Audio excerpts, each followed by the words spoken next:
Hello बच्चों, SK academy की physics class में आप सभी का स्वागत है। तो बच्चों आज हमने मोशन ऑफ कनेक्टेड बॉडीज़ के बारे में पढ़ना है। तो आइए देखते हैं कि मोशन ऑफ कनेक्टेड बॉडीज़ का मीनिंग क्या है। तो बच्चों जैसे मान लो हमारे पास ये एक पुली है, right, this is a pulley, और इसके साथ बच्चों ये दो मास कनेक्टेड हैं। These are the two masses. एक हम मान लेते हैं बच्चों m1 और दूसरा मास हम मान लेते हैं बच्चों m2, राइट। तो ये दो मासेस हैं। अगर हम ये मान के चलें कि जो m1 मास है बच्चों वो ग्रेटर है m2 के, if this m1 mass is greater than m2 मास, तो इसका मतलब क्या हुआ कि ये जो बॉडी है बच्चों ये डाउनवर्ड एक्सेलरेट करेगी, डाउनवर्ड एक्सेलरेट करेगी, और ये वाली जो बॉडी है बच्चों ये अपवर्ड एक्सेलरेट करेगी with the same acceleration, right. अब यहाँ पे बच्चों क्या है कि ये जो पुली है, दिस इज द पुली, ये एक फ्रिक्शनलेस पुली है। दिस इज अ फ्रिक्शनलेस पुली, और इस फर्स्ट बॉडी का जो बेटा वेट है वो डाउनवर्ड एक्ट करेगा, that is m1 into g. इस सेकेंड बॉडी का जो वेट है वो भी डाउनवर्ड एक्ट करेगा, that is m2 into g. Clear. और इस स्ट्रिंग का ये जो टेंशन है बच्चों ये ऊपर की तरफ एक्ट करेगा, राइट। तो अब हमने क्या फाइंड करना है इस पूरे सिस्टम का, एक तो एक्सेलरेशन फाइंड करना है कि कितनी एक्सेलरेशन के साथ ये जो सिस्टम है वो मोशन कर रहा है, और कितना टेंशन इस स्ट्रिंग के ऊपर जो है वो एक्ट कर रहा है, इसके बारे में हमने डिस्कस करना है, राइट। तो पहले हम डिस्कस करते हैं मोशन फॉर बॉडी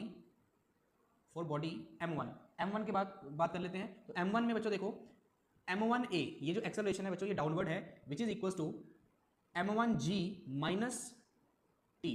तो बच्चों ये आ गया equation number 1, this is the equation number 1। इसी तरह सेकेंड बॉडी की अगर हम बात करें तो सेकेंड बॉडी के लिए क्या आएगा बच्चों, m2a is equals to T tension minus m2g।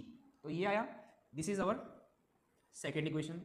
तो ये बच्चे आ गया सेकेंड इक्वेशन। अब इन दोनों इक्वेशन को सॉल्व करेंगे, तो सॉल्व कैसे करेंगे, इन दोनों इक्वेशन को ऐड कर लो बच्चों, एडिंग 1 एंड 2। जब दोनों को ऐड करोगे तो क्या बनेगा, that is m1a plus m2a is equals to, जब इन दोनों को हम ऐड करेंगे तो ये बन जाएगा m1g माइनस m2g।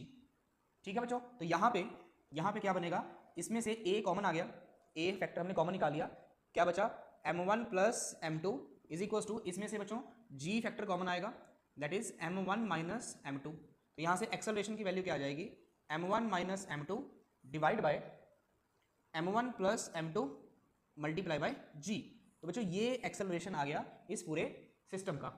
क्लियर। अब इसके बाद हम बात कर लेते हैं टेंशन की। तो जब हम ये एक्सेलरेशन की वैल्यू इसमें पुट करेंगे तो यहाँ से टेंशन की वैल्यू क्या आएगी, देखो तो m1a is equals to m1g minus T, यही है बच्चों, राइट। तो यहाँ से अगर हम वैल्यू इसको सब्स्टिट्यूट करें तो t is equals to m1g minus m1a, t is equals to m1g minus m1, a की वैल्यू क्या है बच्चों, m1 minus m2 upon m1 plus m2 into ji.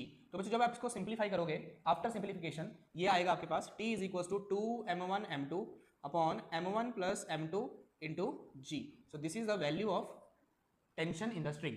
Thank you.